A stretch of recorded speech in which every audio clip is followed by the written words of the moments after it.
What's up guys? Welcome back to my channel! Woo!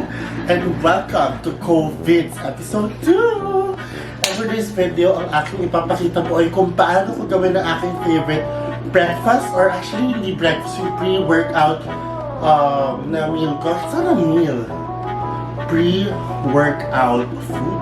Seafood siya, oh my gosh. So today we're gonna make overnight oats. Ba't ba siya tinawag yung overnight oats? I don't know, kasi well, you make it in the evening and then you put it in the chiller or inside your refrigerator and then eat it the next day. Ganun siya. So, overnight oats siya. So, malamang, ang ingredients dito ay, oh my gosh, oatmeal of course. You need oatmeal.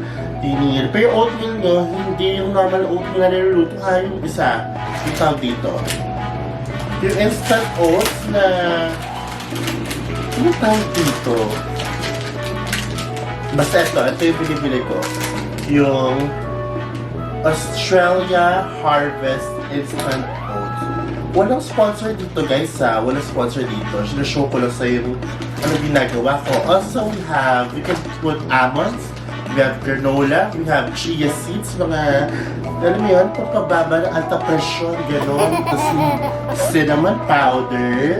You need honey and of course your milk. For in my case, I use almond milk kasi lakas maka-healthy ganon. So bakit ko ito ginagawa? Ginagawa ko to kasi we need something inside our stomach bago tayo mag-cardio. You know I cardio all the time in the morning, 30 minutes starting ng quarantine. Who is she, diba? Cardio with hours.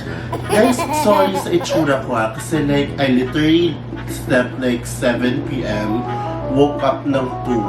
So because of that, di na ako matutulog. Nag-film na lang ako para sa inyo. So, yeah, we need something in our stomachs before workout.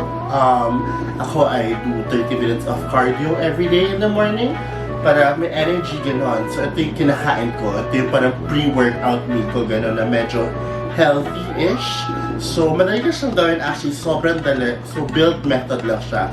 So, number 1, get your cereals. Cereals, syunga. Ano pala ito? Ano tawag dito? Oatmeal, ganon. Oatmeal. Get your oatmeal. Nabibili lahat sa grocery, mga moms. And then, lagyan niyo sa glass niyo. Ilan kaya?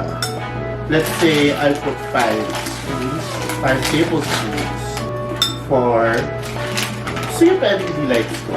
No? Ayan, you start with the dry ingredients first. Bago yung mga liquid, gano'n. What you do is you add your granola. So, as of now, wala masyadong granola sa grocery, kaya ito na lang ginagamit ko yung maliliit. So, because I love granola, ibubuhos ko na lang siya, besh. Bango. Comment below kung mahilig ka sa granola, besh. Okay? And then, ibubuhos ko na lang granola. Normally 5 lang ginagamit ko na granola. 5 spoons. Pero binuhos ko na lang siya. And then, I'm gonna add my almonds. You can do like different nuts. Ako, ang laman nito is walnuts, mango, almonds, cranberries, pumpkins. Pero kasi nabibili mga almonds na may halo ng ganito. But since yung granola ko is plain lang, dadagdagan ko siya ng ganito. So, lalagyan ko lang ng laman ito. Yan. Oh my gosh, guys. Ang cute. So, added flavor, diba? Tapos, what I do, kung pababa ng antipresyon, nilalagyan ko po ng chia seeds. Ayan. Mura na po ang chia seeds na bibili po siya sa grocery also. If kailangan nyo, or wala kayong pang grocery, meron din online. Di wala pang grocery, wala kayong time mag-grocery or takot kayo lumabas for grocery. So, I add 2 tablespoons of chia seeds. Ito po yung nag-expand gano'n after pag nabasa. Gano'n, pag nabasa, nag-expand siya. And then, this is optional. I add cinnamon powder just to add more flavor in it. So, yeah, taktak mo ganyan, besh. Itaktak mo lang hanggang sa curry mo. Pwede ko sa cinnamon. Cinnamon is an acquired taste, pero Not for all, diba? Kaya awkward taste daw. Anyways, after that, see that? You just mix it. So, you mix first the dry ingredients. Ganon.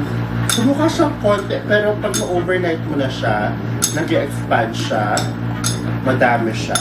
After mixing, you can already add your honey. I prefer honey because it's healthier versus sugar. If you want sugar, you can use muscovado. Just a little bit of honey. There. And then, I'm gonna fill it with milk.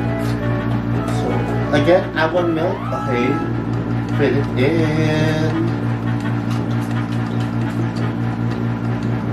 Ganon. Ganyan siya. And then, mix everything together. And so, magiging ganito itsura niya. So, after this, after mixing everything, what you do is to seal it with, I don't know, anything like, siguro, yung plastic wrap na gano'n, ginaganon, ang tawag doon din. Yung ginaganon. And then, store it in your chiller or refrigerator overnight. And then, after that, stick it for the ref. Mix it again, magiging mas malapot yung consistency niya kasi yung oatmeal naging okay na, yung chia nag-expand na gano'n. So after that, you actually add fruits kung gusto nyo, and then enjoy it. Gano'n lang ka-easy siya actually.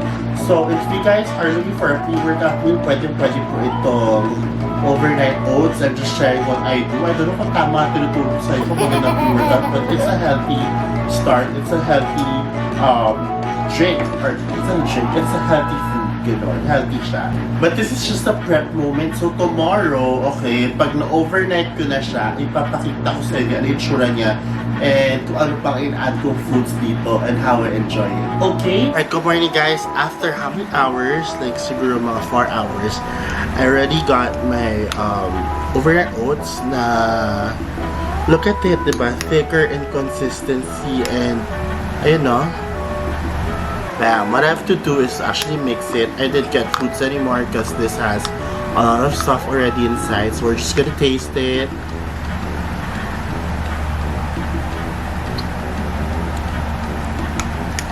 Thumbnail pa na muna. Pero okay na. In fairness, na-miss ko to. Ang sarap guys. It's so good. Refreshing. The texture is so good. Overall combination. Harap.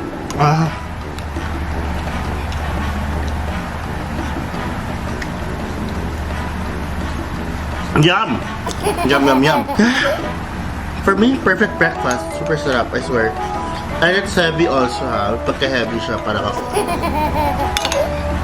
So that's it for me for today guys. I hope you find this video very effective. Hope try nyo din to. Basta siya healthy as well. And if you have any other suggestions mga beshes, comment below. And gagawin ko siya yung kayang gawin ha. Yung may mga limited stuff lang na kayang gawin dito sa yung sariling bahay. Then hindi naman tayo naglalabas-labas na delikado. Yeah, yun na naman. And thank you guys for sticking around. Okay, for really watching until the end. And I'll see you guys on the next Co-Vids episode 3. Bye!